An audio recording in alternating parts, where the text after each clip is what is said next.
नमस्कार. महाराष्ट्रातील विविध क्षेत्रातील बातम्या झटपट आपल्या मोबाईलवर पाहण्यासाठी लगेचच सबस्क्राइब करा राष्ट्रशक्ती लाईव्ह न्यूज आणि सोबत बेल आयकॉन प्रेस करायला विसरू नका. टाळ्या वाजवा, जोरात जोरात आवाज आला पाहिजे, जोरात. अरे असं होणं शक्य नाही आहे. राष्ट्रीय स्वयंसेवक संघ आणि भाजपानं जे काम केलंय ते गेल्या 300 वर्षात कुणी केलं नाही मित्रांनो. साहेब या आमच्या भावना आहेत, भावना हृदयातल्या भावना आहेत.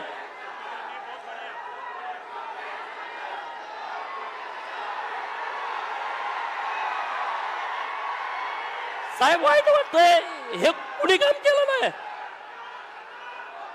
आईला देवींची जयंती कुणी साजरी केली नाही, पण अख्ख्या देशात साजरी होते. उत्तर प्रदेश मध्ये साजरी होते, मध्य प्रदेश मध्ये साजरी होते, केरळामध्ये साजरी होते, अरे पश्चिम बंगालात साजरी होते. एकमेव महापुरुष अहिल्या देवींची जयंती अखंड देशामध्ये साजरी होते. मित्रांनो, आम्ही तुमच्या कायम ऋणात राहू. अहिल्या देवींना तुम्ही इतका सन्मान दिला, कारण अहिल्या देवीने काम सुद्धा या देशासाठी केलं होतं, कुठल्या जातीसाठी केलं नव्हतं. अखंड हिंदुस्थानासाठी काम केलं होतं, अखंड हिंदुस्थानासाठी. परंतु इतिहासकार जातीवादी निघाले. इतिहासकारांना लिहू वाटलं नाही. सुभेदार मल्हारराव होळकर एका मेंढपाळाचा पोरगा, अरे ज्याचा बाप राजा नव्हता, ज्याची आई राणी नव्हती, एका मेंढपाळाच्या पोटी जन्मलेला मेंढक्याचा पोरगा स्वतःच्या हिमतीवरती, धाडसावरती, पराक्रमावरती आणि तलवारीच्या पातीवरती सुभेदार होतो. आणि महाराष्ट्र नव्हे, त्यांचं गाव सातारा जिल्ह्यात आहे होळमुरुम, त्यांचं मामाचं गाव आहे नंदुरबार जिल्ह्यामध्ये तळोजाला. पण मध्य भारतामध्ये जाऊन सगळ्यांची दानादान उडवून देतो. थोरले बाजीराव पेशवे यांनी मल्हाररावांना संधी दिली, त्या संधीचं सोनं मल्हाररावांनी केला.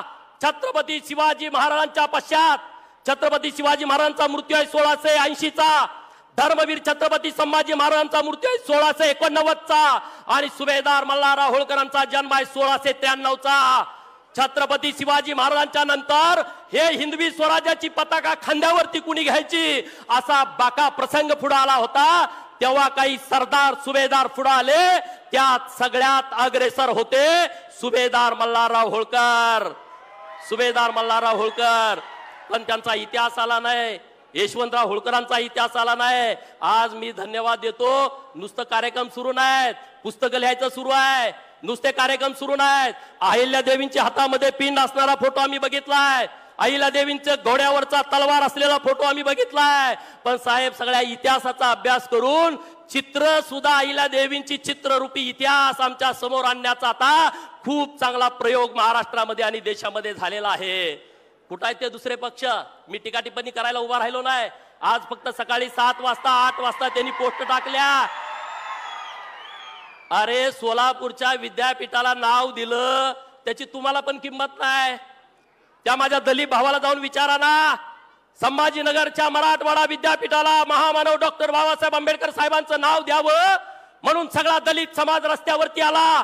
किती अत्याचार झाले, किती अन्याय झाले, किती बलात्कार झाले, किती झोपड्या चालल्या आणि किती मर्डर झाले, तेव्हा बाबासाहेबांचं नाव दिलं. अरे आपल्या देवाभाऊनी आपल्या नुसत्या 4-5 आंदोलनावरती नाव दिलंय, त्याची तुम्हाला किंमत नाही.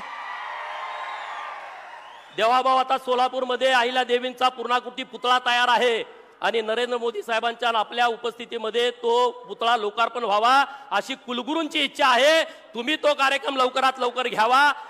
मी आज काहीच मागणार नाही, मी आज काहीच मागणार नाही. आपण मागू परत.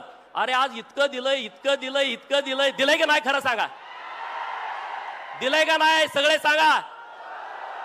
आरक्षणाचं तुमच्या मनामध्ये आहे, देवाभाऊ नक्की काहीतरी मार्ग काढते, तुम्ही चिंता करू नका. बरोबर ना? कारण आरक्षणाची लढाई आम्ही कोर्टात लढत होतो तेव्हा देवाभाऊनी आणि एकनाथ शिंदे साहेबांनी जे मागील ते लिहून दिलं. दुर्दैवानं आमच्या विरोधात निर्णय केला. परंतु तुम्ही चिंता करू नका. देवाभाऊ आमच्या पोरांचं म्हणणं आहे, जिसकी जितनी संख्या भारी उसकी उतनी भागीदारी, या तत्वावरती आम्हाला न्याय मिळावा. अरे ओबीसीचं आरक्षण गेलं, आपलं सरकार आल्यानंतर आहे असं थांबवलं. जरा एकदा टाळ्या वाजवा देवाभाऊंसाठी. कोर्टामध्ये त्यांनी बाजू लावून धरली. शिंदे साहेबांनी, देवेंद्र फडणवीस साहेबांनी. जसंच्या तसं आरक्षण राहिलं मित्रांनो. पण आम्हाला काय, आम्ही कामात आहे. आम्ही मेहुणीच्या लग्नाला गेलो, सासरवाडीत कोणतर मेला, याच्या पलीकडे तुमची गाडी जाय ना. आज ज्या पद्धतीनं तुमचा उत्साह आहे, मी जास्तीचं बोलत नाही देवाभाऊ, मी शब्द देतो सर्व लोकांच्या वतीनं.